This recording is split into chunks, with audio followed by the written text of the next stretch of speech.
Dahil kung ang sino man ay tagapakinig ng salita at hindi tagatupad, siya ay gaya ng isang tao na tumitingin sa mukha niya sa salamin. Tinitingnan niya ang sarili niya at umaalis siya at agad na nalilimutan kung anong uri siya ng tao.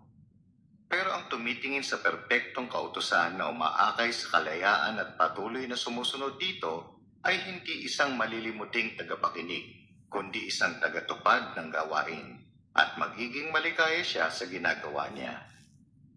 Kung iniisip ng isang tao na mananamba siya ng Diyos, pero hindi niya kinokontrol ang dila niya, dinaraya niya ang sarili niyang puso at walang saysay ang pagsamba niya. Ang uri ng pagsamba na malinis at walang dungis sa paningin ng ating Diyos at Ama ay ito: alagaan ng mga ulila at mga biyuda na nagdurusa, at panatilihin ang sarili na walang bahid ng sanlibutan.